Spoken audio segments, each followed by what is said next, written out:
These are very serious matters, and they're not to be laughed off by references to the occasional work of Catholic charities. But I draw your attention not just to the apologies, ladies and gentlemen, but to the evasive and euphemistic form that they take.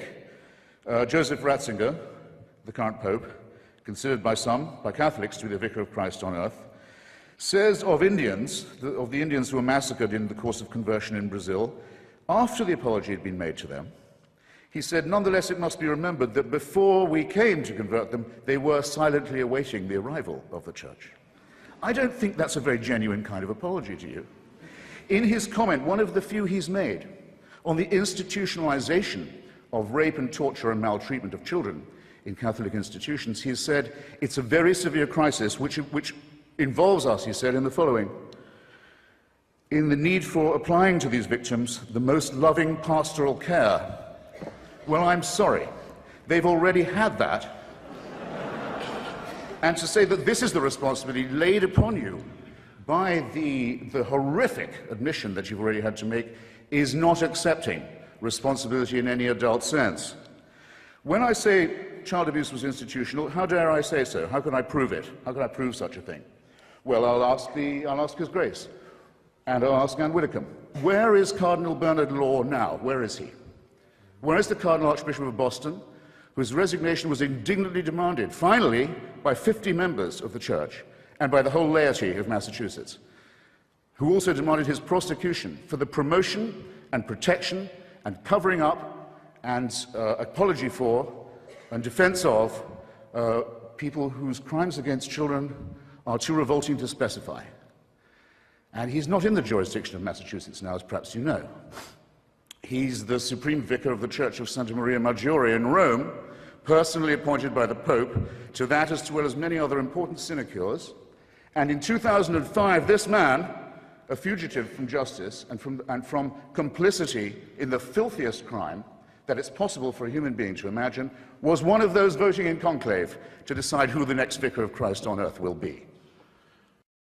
Neither of us can prove or disprove the existence of God. The difference is between us. I don't say that I'm an ordained minister, because I don't think I could push it that far. Since you're evidently an agnostic, which is a confession that I'm very welcome to have not extracted from you, but heard you make. Now, here's the question. You say these texts are misused. I say that they are not. The Old Testament says, or does not say, that Abraham was doing a noble thing by offering to sacrifice a son to prove himself loyal to God or to the voices he was hearing in his head.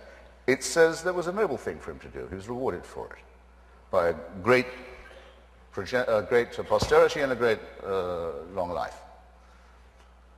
Offering to murder his son because of hearing voices in his head.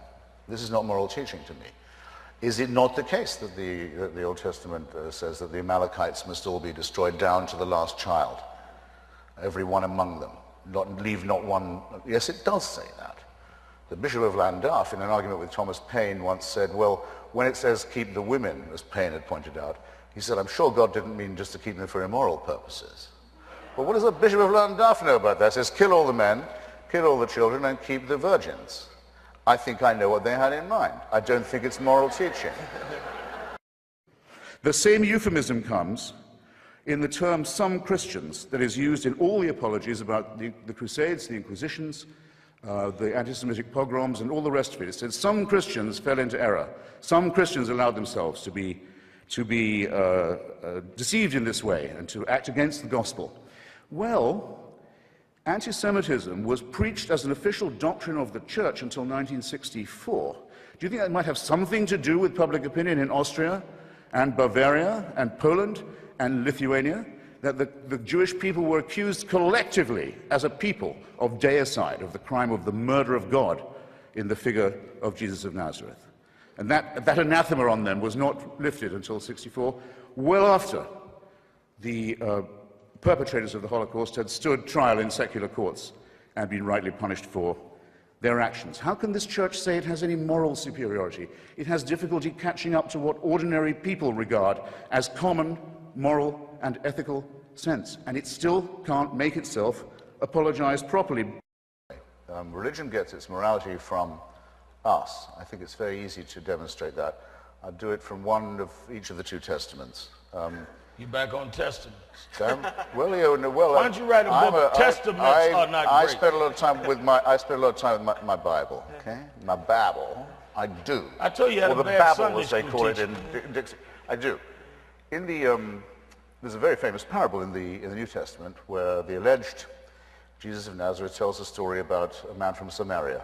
We call him the Good Samaritan, who, finding a fellow creature in enormous distress and pain, goes well out of his way to alleviate his suffering and to follow up to make sure that his sympathy hasn't been a waste of time, to do the aftercare, if you like. Well, we know one thing about this person from Samaria. He cannot have been a Christian. Right? Jesus is telling this story about someone he's heard of, who acted, as far as we know, from no other prompting with elementary human solidarity. What other prompting do we need? Our species would not have survived. We wouldn't be met here if we didn't have, as well as many selfish instincts, the need, and often for our own sake, to be of use to others, to combine with them, to take an interest in them, to care for them, and to worry when they're in pain. No supernatural authority, as with the civil rights movement, is required for this. Morality comes from us. Religion claims to have invented it on our behalf. Then, okay, another example from the Older Testament. Is it really to be believed that until they got to the foot of Mount Sinai, the followers of Moses believed that up till then, adultery, murder, theft, and perjury were okay? They're suddenly told, oh, hey, we got some new ideas for you. I don't think so. It's a bit of an insult to the ancient Jewish faith, of which Jacob and I are both rather disgraceful ornaments in our different ways. I think our ancestors were smarter than that, and even if they weren't smarter, they wouldn't have got that far if they'd been under the contrary impression. The golden rule is something you don't have to teach a child. There's no need to say, and if you don't follow this rule, you'll burn in hell forever. That's immoral teaching. Now, I hope I've made myself clear on the, but I'm wondering if I have, because you face me, Reverend, with two very unwelcome thoughts. Either I have been completely inarticulate in everything I've said this evening, or you have misunderstood me. I have to throw myself, or these are not mutually exclusive, and I should have seen that coming. I think that there will be an apology for what happened in Rwanda, the most Catholic country in Africa, one of the most Catholic countries in the world, where priests and nuns and bishops are on trial for inciting from their pulpits and on the churches, radio stations and newspapers the massacre of their brothers and sisters. And the papacy was silent on this appalling occasion, and everyone in Rwanda knows it. And there hasn't yet been a properly written apology for that disgrace. Staying in Africa, I think it will one day be admitted with shame that it might have been in error to say that AIDS is bad as a disease, very bad, but not quite as bad as condoms are bad, or not as immoral in the same way.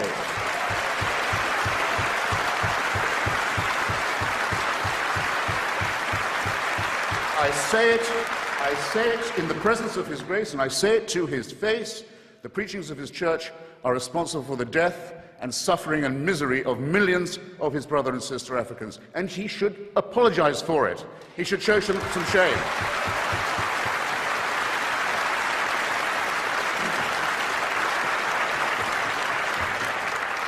Fourth, for condemning my friend Stephen Fry for his nature, for saying you couldn't be a member of our church. You're born in sin.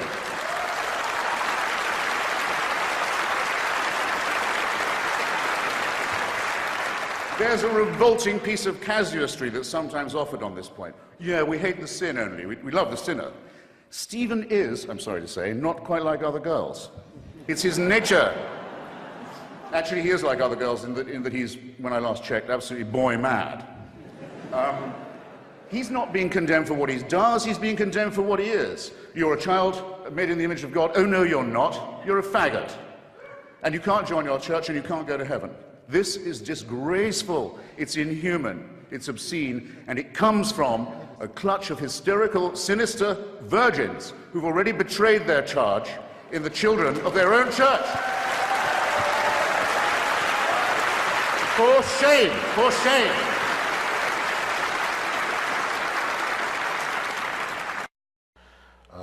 indeed, I believe people when they say that they have experienced miracles. I believe that they think that they have. I think I'm obliged to credit them if it comes to that, as long as they keep it to, if you like, if I can put it like this, modestly as I dare, to themselves. If I believe that I was saved because once a baby boy was born and before mutilated, was made the extraordinary discovery that he'd escaped the female birth canal. His mother was a virgin, or at least her birth canal was only one way. That thus I was a sorry thing, by the way, religion's distaste for these regions, don't you find? And something to put you on your guard. Suppose I thought, okay, now I know that must prove his teachings are true, which it doesn't seem to me that they do, but suppose I did, and I'm going to be saved by it. I think that was a wonderful secret. It would make me happy. It should make me happy. It doesn't make people happy. They can't be happy till I believe it too. My children must be taught this stuff. No, sir, no, ma'am, no day, no way, no shape, no form. You keep your illusion private. And I hope it does make you happy, and there's perhaps some reason why it would. But we're told the Pope's authority to say you can't have a condom comes from his ability to certify a miracle, a disturbance in the natural order. I think it was David Hume who put it slightly vulgarly. This was again about the virgin birth, I think. Which is more likely, that the whole natural order is suspended, or that a Jewish minx should tell a lie? My question is to Christopher, is how you can justify wanting to take something away from people, from 95, that gives meaning to 95% of the American people, and replace it with something that gives meaning to just 5% of the American people? Ha! Well, what an incredibly stupid question.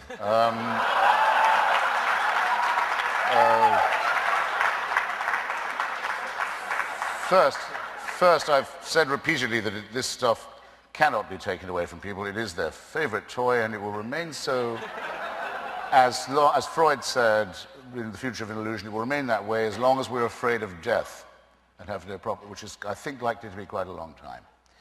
Second, I hope I've made it clear that I'm perfectly happy for people to have these toys and to play with them at home and hug them to themselves and so on and share them with other people who come around and play with the toys. So that's absolutely fine.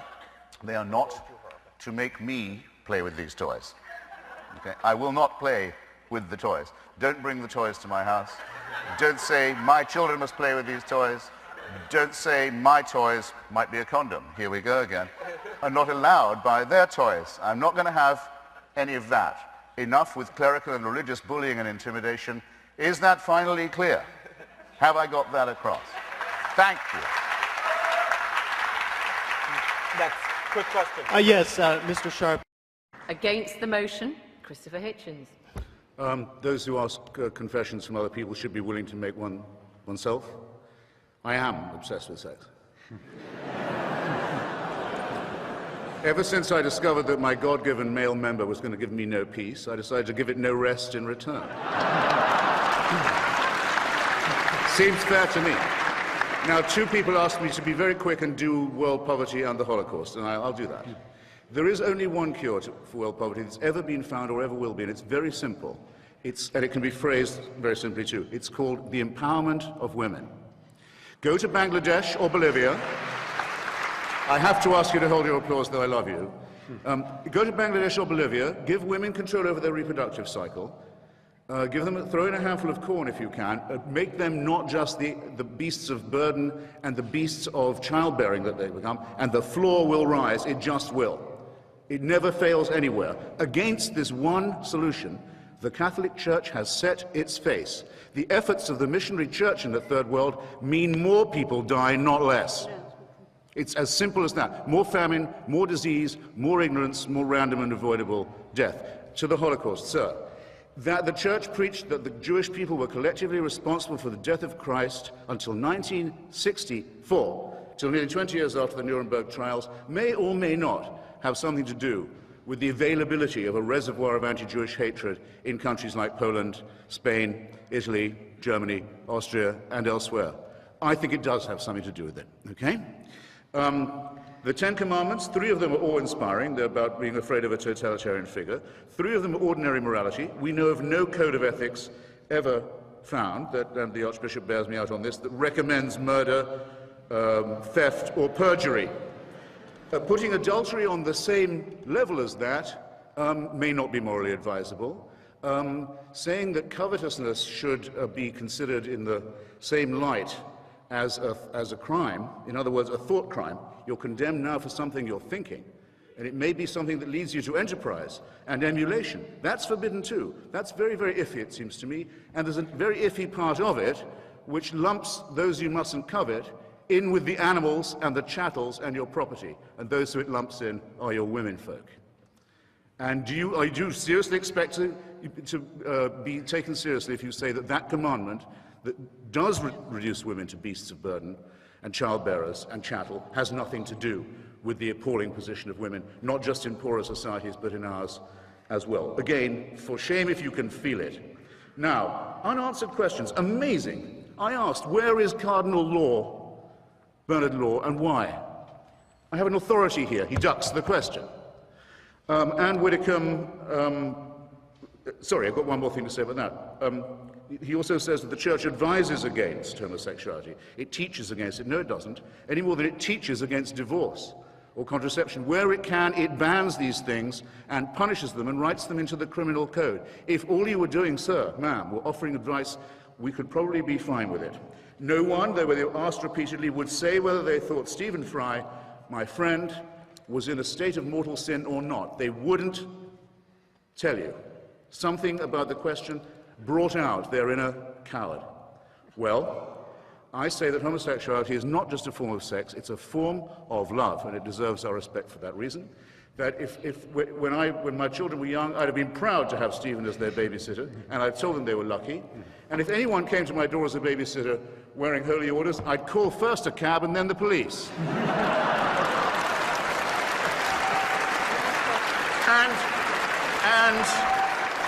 And it's your fault, sir and ma'am, it's your fault that that's true and that everybody knows it's true. How you can live with it, I don't know. Now, relativism, I thought we were agreed. But Anne Widdecombe says slavery has to be considered in context. What's more relative than that? There were people at the time, Thomas Paine, Benjamin Franklin, there were innumerable humanists and secularists who said slavery is evil. The Church wouldn't agree. Now, which is it then? Is it that the Church is wrong, or, even more suggestive, that God has not yet revealed that it's wrong to them? Or did God support it all those years and then change his mind? From a beginning point of absurdity, you arrive at a terminal point of absolute moral chaos. And I think you've at least done us the favor of making that plain this evening. God, in short, God did not make man in his own image. It is precisely to the contrary. Mammals and primates made many gods and many churches in their own rival images. And that would explain, if these churches and faiths were invented by primates who are only half a chromosome away from a chimpanzee, which happens to be the case, it would explain a lot, would it not? I can't offer you absolution. Not in my power to do it. Stephen can't offer you absolution. First of all, we believe, we more or less know, there's no such thing. But if you confess your sins specifically, if you name them and don't just make them general, if you do so truly repenting of them, without any purpose of evasion, and if you make a firm purpose of amendment, you might be able still, while there's time, to live with your consciences. I wish you all the luck in the world in pursuing that course of action. Thank you. Thank you.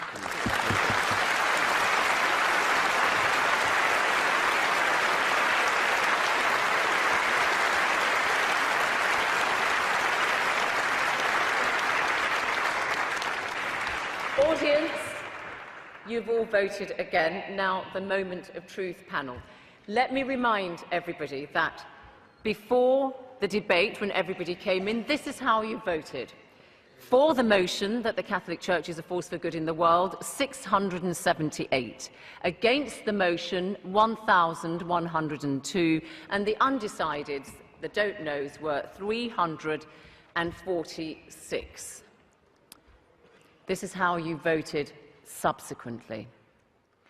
For the motion that the Catholic Church is a force for good, from 678, it's gone to 268. I'm sorry. I'm sorry.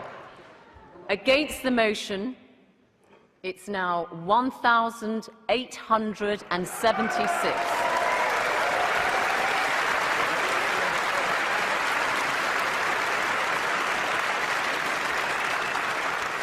And you can see that doesn't leave very many don't knows. It's 34 undecided. So commiserations, Archbishop and Anne Widdecombe. Congratulations, Stephen Fry and Christopher Hitchens.